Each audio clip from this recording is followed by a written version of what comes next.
तो हनोक के जीवन में ऐसी कौन सी बात थी कि परमेश्वर ने उसे जीवित उठा लिया और उसे मृत्यु को देखनी ना पड़ी। इस पवित्र शास्त्र में 2 ही मनुष्य है जो मृत्यु को नहीं देख पाए, हनोक और एलिया, जिनको मृत्यु देखनी ना पड़ी। जबकि दुनिया में जितने भी लोग आए, हर एक को जन्म लेना, मृत्यु, मरण होना दोनों आवश्यक है। दोनों हम सभी लोग मृत्यु के दशा में पहुंचेंगे, हम लोग सभी कोई मृत्यु को देखेंगे। किंतु हनोक और एलिया जो थे, वे लोग उस मृत्यु को नहीं देख पाए अपने जीवन में, शारीरिक मृत्यु को। और इस प्रकार से हनोक के विषय हम लोग पढ़ते हैं कि उसे परमेश्वर ने उठा लिया। तो वो हनोक, अगर हम लोग फिर से देखेंगे नए नियम में, तो इब्रानियों 11 का 5 में हम लोग देख सकते हैं। इब्रानियों 11 का 5 में, विश्वास ही से हनोक उठा लिया गया कि मृत्यु को ना देखे, और उसका पता नहीं मिला, क्योंकि परमेश्वर ने उसे उठा लिया था। और उसके उठाए जाने से पहले उसकी यह गवाही दी गई थी कि उसने परमेश्वर को प्रसन्न किया था। क्या लिखता है कि विश्वास ही से हनोक उठा लिया गया और उसकी मृत्यु को ना देखे, और उसका पता भी नहीं मिला, क्योंकि परमेश्वर ने उसे उठा लिया था। और उसके उठाए जाने से पहले उसकी यह गवाही दी गई कि उसने परमेश्वर को प्रसन्न किया था। क्या किया था उसने परमेश्वर को प्रसन्न किया था। हनोक ने परमेश्वर को प्रसन्न किया था, इसलिए परमेश्वर उसको जीते जी उसको उठा लिया।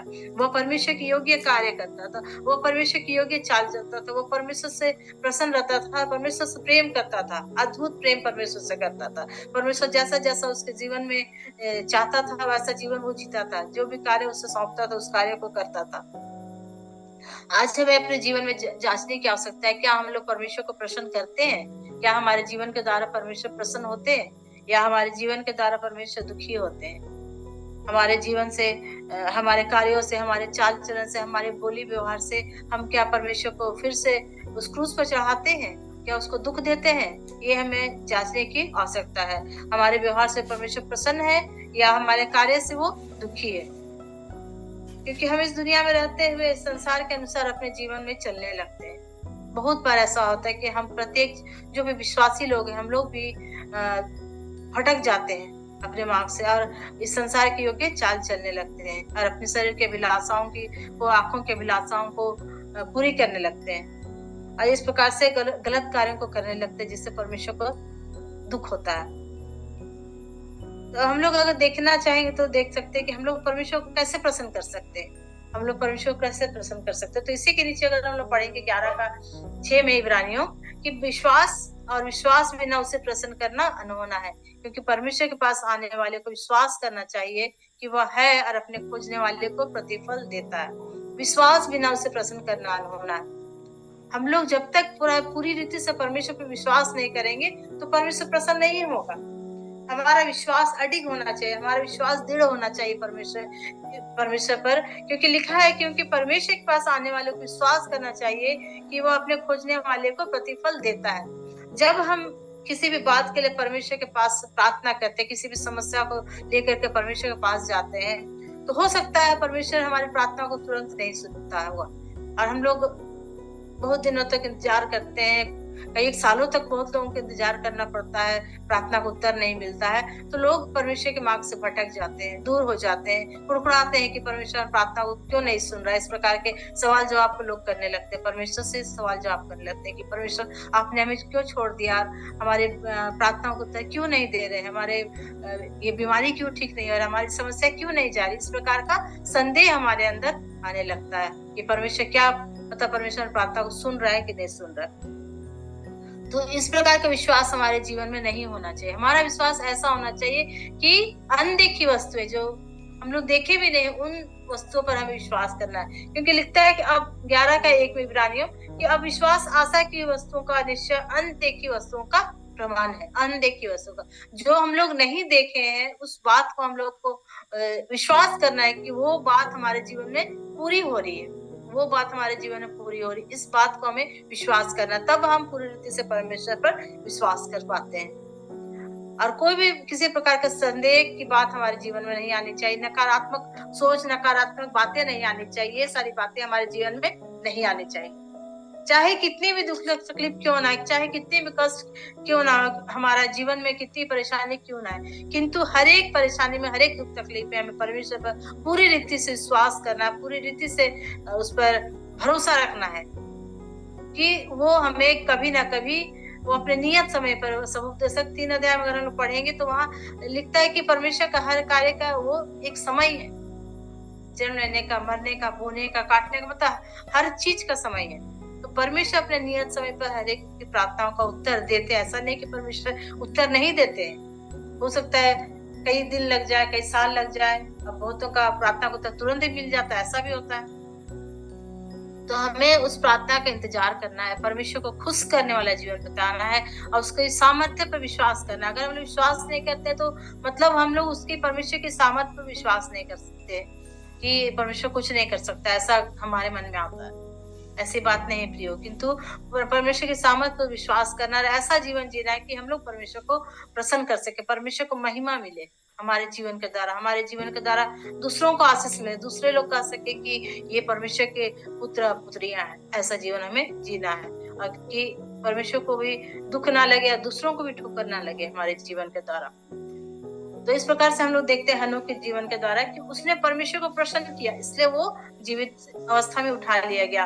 इस प्रकार हमें भी विश्वास करना है, परमेश्वर को प्रसन्न करना उस विश्वास के द्वारा। दूसरा हम लोग देख सकते हैं नूह के विषय में, फिर से हम लोग उत्पत्ति में जाएंगे। उत्पत्ति में पुराना नियम नया नियम दोनों मिला करके बोल रही हूँ। उत्पत्ति 6 अध्याय का 5 पद में अगर हम लोग पढ़ेंगे, 5 से मैं पढ़ रही हूँ। यहोवा ने देखा कि मनुष्यों की बुराई पृथ्वी पर बढ़ गया और उनके मन के विचार में जो कुछ उत्पन्न होता है वह निरंतर बुरा ही होता है। और यहोवा पृथ्वी पर मनुष्य को बनाने से पछताया और वह मन में अति खेदित हुआ। ये जब इस पृथ्वी पर बहुत ही पाप बढ़ गया था, मनुष्य की बुराई आ गई थी, जब परमेश्वर ने मनुष्य को बनाया था, किंतु उनको बनाने से वो पछताया। जब देखता है कि परमेश्वर की उस पृथ्वी पर जहां मैंने मनुष्य को बनाया वहां बहुत सारी बुराई बढ़ गई,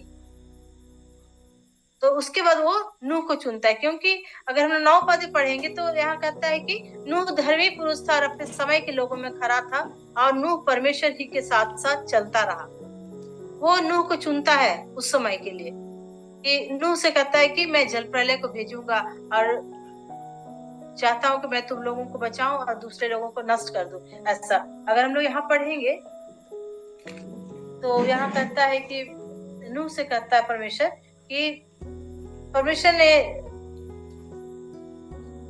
यहाँ 11-12 हम लोग पढ़ते हैं, उससे पृथ्वी परमेश्वर की दृष्टि बिगड़ गई थी और उपद्रव से भर गई थी। और परमेश्वर ने पृथ्वी पर जो दृष्टि की तो क्या देखा कि वह बिगड़ी हुई है, क्योंकि सब प्राणियों ने पृथ्वी पर अपना अपना चाल चलन बिगाड़ लिया था। सब प्राणियों ने अपना अपना चाल चलन बिगाड़ लिया था।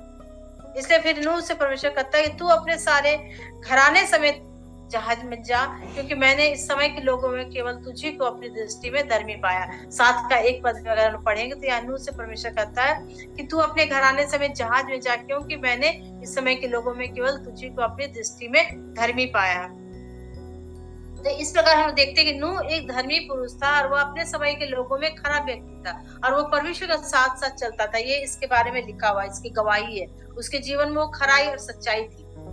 अब परमेश्वर उस समय के लोगों को वो नष्ट करना चाहता था, क्योंकि इस पृथ्वी पर बुराई ही बुराई हो गई थी और लोग अपने ही चाल चलन को बिगाड़ लिए थे, अब गंदे गंदे गलत गलत कार्यों को करते थे। तो हम लोग देखते हैं कि परमेश्वर साथ चलने के लिए हमारे अंदर वो खराई, वो सच्चाई होने की आवश्यकता है और झूठ का नामो निशान हमारे जीवन में नहीं होना चाहिए। झूठ का नामो निशान भी हमारे जीवन में नहीं होना चाहिए। जिस प्रकार नूह एक खरा व्यक्ति था, खराई का जीवन जीता था, उसी प्रकार हमें भी एक खराई का जीवन जीना है। और जिस प्रकार नूह के समय दुष्टता फैली हुई थी और सारे लोग पाप में पड़े थे, नूह ऐसे लोगों के बीच में खरा था। ऐसा नहीं कि उस समय, हमारे समय में जैसा अभी भी बहुत सारे लोग दुष्टता में पड़े, लड़ाई झगड़ा, मारपीट, मर्डर वगैरह ऐसे प्रकार के कार्यों को लोग करते हैं। तो हमें भी ऐसे लोगों के बीच में परमेश्वर के अनुग्रह में बने रहना है और उस पाप में नहीं गिरना है जैसा दुनिया के लोग करते हैं। बहुत सारे लोग सोचते हैं कि नहीं वो कर रहा तो मैं भी करूंगा तो कुछ नहीं होगा, वो कर रहा तो क्या होगा, मैं भी करूंगा। किंतु ऐसा नहीं हमें सोचना है। जिस प्रकार नूह उस समय खरा था, सच्चाई में बना था और अपने आप को उन लोगों के बीच में बचा करके रखा था, और उस सांसारिक पाप और सांसारिक दुष्टता में वो पड़ा नहीं, अपने आप को अलग करके रखा था। तो और परमेश्वर के प्रति उसका विश्वास था, इसलिए उसे परमेश्वर ने जब जहाज बनाने की आज्ञा दी तो विश्वास के साथ उस जहाज को बनाया। जबकि देखा जाए या वचन में तो उतना नहीं लिखा हो कुछ, मगर हम लोग जैसा जानते हैं कि उस समय बारिश का कोई भी नामो निशान नहीं था, कोई भी नामो निशान नहीं था। आज तो गूगल में लोग पता कर लेते हैं कि आज बारिश होगा कि नहीं, एक सप्ताह तक का भी पता कर सकते हैं कि बारिश कब होगा कब नहीं। किंतु उस समय ऐसा कुछ भी नहीं था कि लोग पता कर सके कि बारिश होगा कि नहीं होगा। किंतु नूह इतना विश्वासी था, परमेश्वर पर इतना विश्वास करता था, उसके प्रति इतना आज्ञाकारी था कि बारिश का कोई भी नामो निशान नहीं था, किंतु विश्वास के साथ उस जहाज को बनाया और अपने साथ 8 लोगों को वो बचा लिया, अपने परिवार के 8 लोगों को वो बचा पाया। और उसके साथ पशु पक्षी जो भी थे उसके, परमेश्वर ने जिनको जिनको रखने के लिए कहा था उन सारे लोगों को वो बचा पाया। और हो सकता है उस समय बहुत सारे लोग उसको पागल भी समझते होंगे, ये बारिश का तो कोई नामो निशान नहीं है और ये जहाज बना रहा है इस प्रकार का। किंतु वो उन बातों को ध्यान नहीं देता था, किंतु वो प्रचार भी करता था कि जल प्रलय आने वाला, अपने आप को उस ये से बचाओ, जल प्रलय आने वाला, परमेश्वर विश्वास करो, इस प्रकार का प्रचार भी करता था। किंतु कोई भी उसकी बातों पर विश्वास नहीं करते थे, किंतु वो अपने आप को उस पाप से, उस संसार के विलासाओं से बचा कर रखा। और इस प्रकार से वो बड़ी भक्ति के साथ, और किसी प्रकार का आशा नहीं दिखाई दे रहा था, किंतु उस आशा के को देखा जाए तो आशा कुछ भी नहीं था कि बारिश होगा और जल प्रलय होगा, इस प्रकार का कोई भी नहीं आशा था। किंतु वो अनदेखी बातों पर विश्वास किया, जैसा कि इब्रानियों 11 के 1 में हम लोग पढ़े कि अनदेखी बातों पर विश्वास किया। वो विश्वास किया कि जब परमेश्वर ने कहा जल प्रलय होगा तो होगा, और इस प्रकार से उसने विश्वास किया और उस कार्य को वो संपन्न किया। और इस प्रकार भक्ति के साथ उसने उस कार्य को संभव। अगर हम लोग प्रेरितों 16 के 31 में कहते हैं कि तो पढ़ेंगे तो वहां कहते हैं कि विश्वास कर तो तू और तेरा घराना उद्धार पाएगा। प्रेरितों 16 के 31 में अगर हम पढ़ेंगे तो वहां कहता है कि विश्वास कर तो तू और तेरा घराना उद्धार पाएगा। तो इस प्रकार से नूह ने विश्वास किया, उसका घराना जो उसमें 8 लोग थे उन सारे लोगों को वो उद्धार मिल पाया। उसी प्रकार प्रियो, जब हम लोग विश्वास करेंगे तो हमारा पूरा घराना, हमारा पूरा परिवार, हमारे बाल बच्चे सारे लोग उस उद्धार को पाएंगे। हो सकता है हमारे परिवार के लोग, बाकी लोग उद्धार को नहीं पाए हैं। बहुत सारे लोग होते हैं, ऐसा नहीं कि मैं उद्धार पा गई तो हमारा पूरा घराना उद्धार पा गया, ऐसा बात नहीं। किंतु घराने के लोग भी होते हैं बहुत सारे ऐसे लोग जो प्रभु से दूर है। तो जब हम लोग विश्वास करेंगे, हमारा विश्वास अडिग रहेगा, तो हमारा पूरा परिवार उस उद्धार को प्राप्त करेगा। इस प्रकार से नूह के जैसा हमारे जीवन में एक खरा चाल चलना है और सच्चाई में हमें बने रहना है। इसके बाद हम लोग देखते हैं, फिर अगर उत्पत्ति 17 अध्याय में जाएंगे तो वहां अब्राहम के बारे में हम लोग देखते हैं। 17 अध्याय का 1 पद में अब्राहम से परमेश्वर क्या कहता है कि जब अब्राहम 99 वर्ष का हो गया तब यहोवा ने उसको दर्शन देकर कहा, मैं सर्वशक्तिमान ईश्वर हूँ, मेरी उपस्थिति में चल और सिद्ध होता जा। क्या कहता है परमेश्वर उसको? मेरी उपस्थिति में चल और सिद्ध होता जा। परमेश्वर चाहता है कि हम उसकी उपस्थिति में हमेशा बने रहने पाए, हमेशा, मतलब सुबह शाम दोपहर हर समय, जहाँ कहीं भी रहे, शायद दुनिया के किसी भी छोर में चले जाए, कोई भी टाइम हो, परमेश्वर चाहता है कि हम उसकी उपस्थिति में बने रहें और सिद्ध होते जाए, सिद्धता की ओर बढ़ते जाए। हमें सिद्ध होने की आवश्यकता है। हम कैसे सिद्ध हो सकते हैं? जब हम परमेश्वर के साथ संगति में बने रहेंगे तो हम सिद्ध हो सकते हैं। और बहुत सारी परिस्थितियां जो हमारे जीवन में आती है, विभिन्न प्रकार की परिस्थितियां जो आती है, उस परिस्थिति से जब हम लोग गुजरते हैं तो उसे हमें आनंद की बात समझना है। अब्राहम के जीवन में इस प्रकार की परिस्थिति आए, आप सभी को जानते हैं, और उसके विश्वास को भी परखा गया। परमेश्वर ने उसके विश्वास को परखा। जब हमारे जीवन में वो परिस्थिति आती, विपरीत परिस्थिति, तो परमेश्वर हमारे विश्वास को परखने के लिए भी उस प्रकार की परिस्थिति को लाता है कि हम लोग उस परिस्थिति में कुड़कुड़ाते हैं कि परमेश्वर पर पूरी रीति से विश्वास करते हैं। इस प्रकार से परमेश्वर हमारे अंदर चाहता है कि वो धीरज उत्पन्न हो, और हमारे अंदर धीरज उत्पन्न होने की आवश्यकता है। तो इस प्रकार हम लोग सिद्ध होते जाते, जैसा जैसा हमारे जीवन परिस्थिति आती है, अगर उस परिस्थिति में हम धीरज के साथ बने रहते हैं, तो इस प्रकार से हम लोग परमेश्वर की उपस्थिति पाए जाते और हम लोग सिद्ध होते जाते।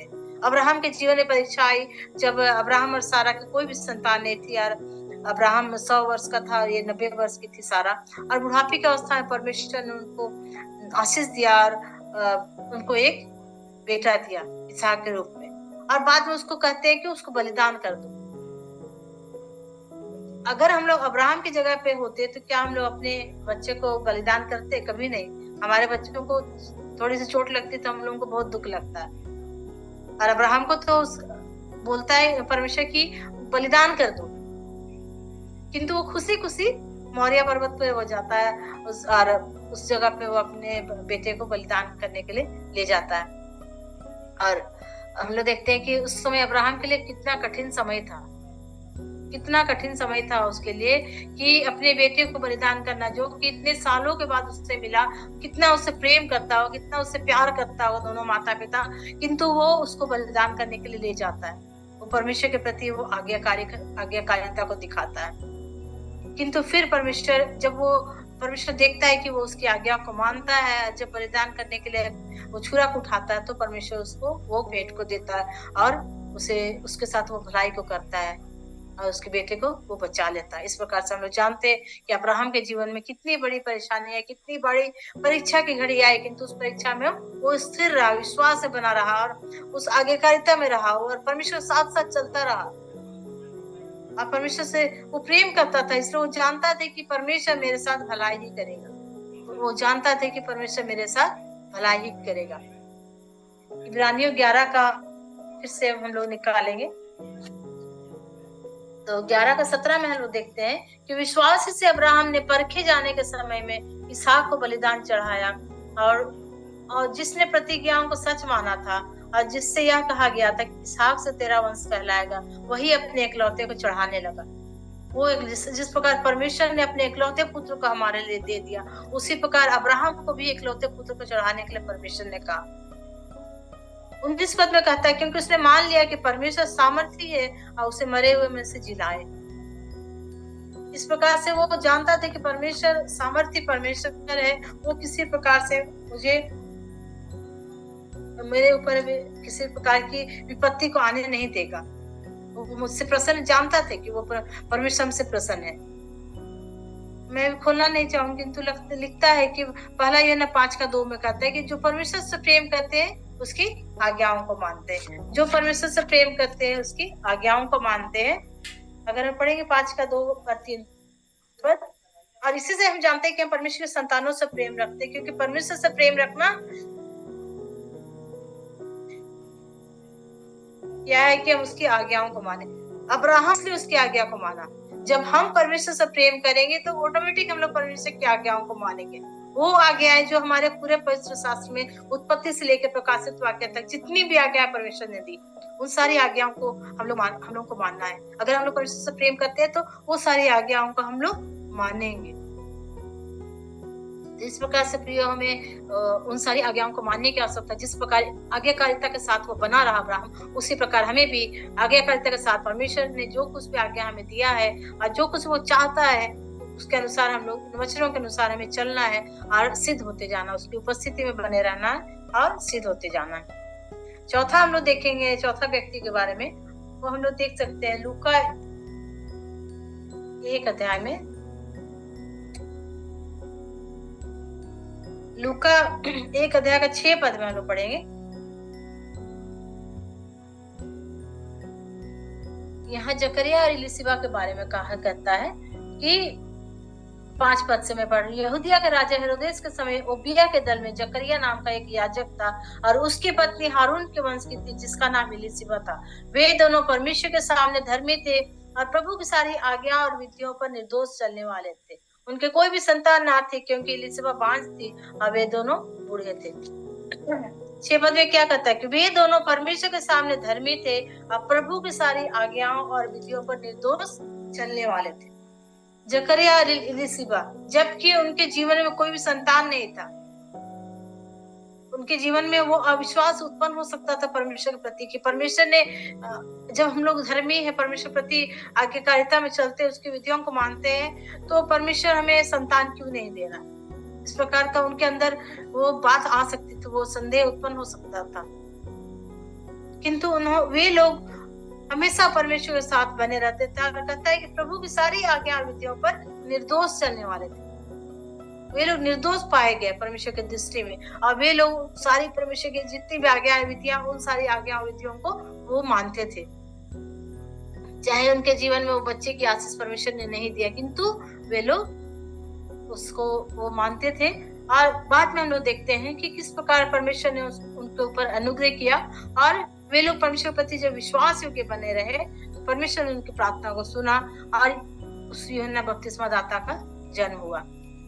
इस प्रकार से परमेश्वर ने उनकी प्रार्थना को सुना, और परमेश्वर के प्रति वे लोग आज्ञाकारी बने रहे, धर्मी बने रहे, निर्दोष बने रहे, परमेश्वर कह रहे की आज्ञा और विधियों को माने, और उनके जीवन में वो अनुग्रह, वो आशीष आई। हमें बड़े ही विश्वास योग्यता के साथ परमेश्वर के प्रति, लोगों के प्रति बने रहना है। जैसे मत्ती 5:37 में कहता है कि हमारी बातें हाँ की हाँ, नहीं ना की ना होनी चाहिए। हमारी बातें हाँ की ना और ना की ना। अगर हम लोग किसी से कोई भी वायदा किए, उसे पूरा करना है, उसमें हम लोग को फिर से उससे इनकार नहीं करना है। हाँ की हाँ, ना की ना होनी चाहिए। हम जो भी बोलते हैं उसे हमें पूरी करना है। और परमेश्वर ने हमें जो भी क्षमता दिया है, जो भी वरदान दिया है, उन सारे वरदानों को हमें यूज करना है। जो भी तोड़ा दिया परमेश्वर ने, उस तोड़े को हमें देना है, बढ़ाना है, और उसके प्रति विश्वास योग्य रहना है। जैसा मत्ती 25 अध्याय में लोग देखते तोड़ों का दृष्टांत के बारे में। वहां एक तीन लोगों को 3 तोड़ा दिया गया, किसी को 5, किसी को 2 और किसी को 1। उसमें से जिसको 5 दिया गया उसने 5 और कमाए, जिसको 2 दिया गया उसने और 2 कमाए, और जिसको 1 दिया गया वो क्या किया, वो तोड़ा को ले जाके छिपा दिया, वो छिपा दिया। तो इस प्रकार जब उसका स्वामी आता है, तो जो 5 तोड़े कमाए थे उसको वो क्या कहता है कि धन्य है, जो 2 तोड़े कमाए थे उसको भी, दोनों को, कि धन्य है अच्छे और विश्वास योग्य दास, तो थोड़े विश्वास योग्य रहा, मैं तुझे बहुत वस्तुओं का अधिकारी बनाऊंगा, अपने स्वामी के आनंद में सहभागी हो। किंतु जो तोड़ा छिपा दिया था, उस निकम्मे दास को वो बाहर अंधेरे में डाल देता है, जहाँ रोना और दांत पिसना होगा। तो इस प्रकार हमारे जीवन में ये इच्छा होनी चाहिए कि परमेश्वर हमसे भी कहे धन्य है अच्छे और विश्वास योग्य दास। हमें ये सुनने की इच्छा होनी चाहिए हमारे अंदर। जब हम लोग परमेश्वर के प्रति विश्वास योग्यता के साथ बने रहेंगे, आज्ञाकारिता के साथ बने रहेंगे, उसके साथ धर्मी बने रहेंगे, उसकी उपस्थिति में चलेंगे, तो परमेश्वर हमें भी कहेगा धन्य है अच्छे और विश्वास योग्य दास। दास केवल परमेश्वर के सेवक या दास केवल दास नहीं है, किंतु परमेश्वर जितने भी लोग उद्धार पाए परमेश्वर को प्रार्थना किए, उन सारे लोगों को परमेश्वर दास करता है। हर एक को परमेश्वर के कार्यों को करना है।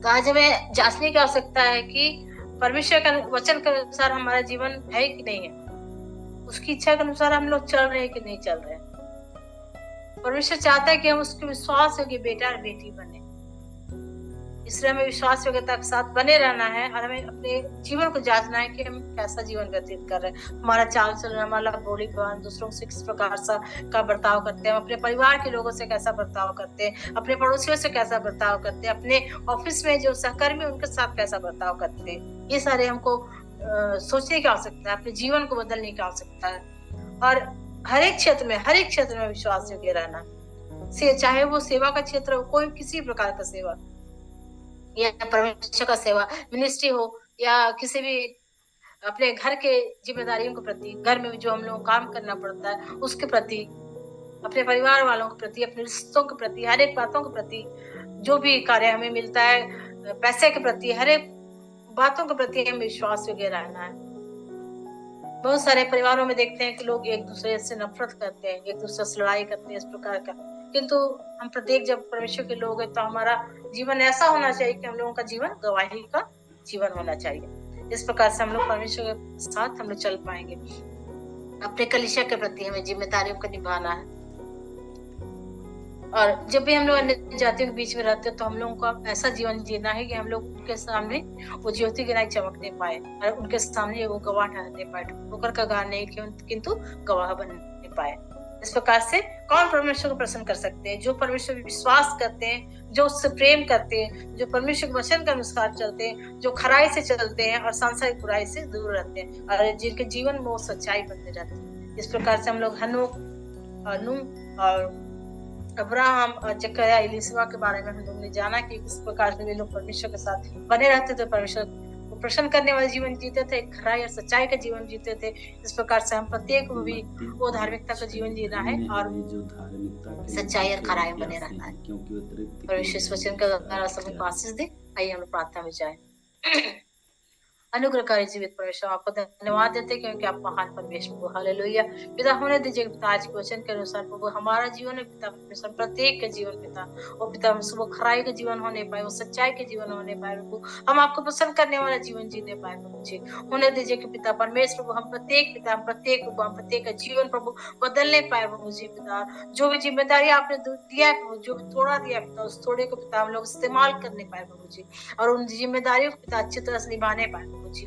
लोगों के प्रति विश्वास योग्य बने रहे प्रभु, अपने परिवार के प्रति विश्वास योग्य बने रहे और सबसे बड़ी बात प्रभु आपके पिता परमेश्वर पर आपके वचनों के प्रति विश्वास योग्य बने रहे और वचनों के अनुसार अपने जीवन में चलने वाले होने पाए प्रभु जी। सारी बातों को पिता आपके हाथों में सौंपते प्रभु, सारी आदर में देते प्रभु, प्रार्थना मांगते आपके बेटे यीशु मसीह के मीठे पवित्र नाम में सुनिए दया से ग्रहण कीजिए।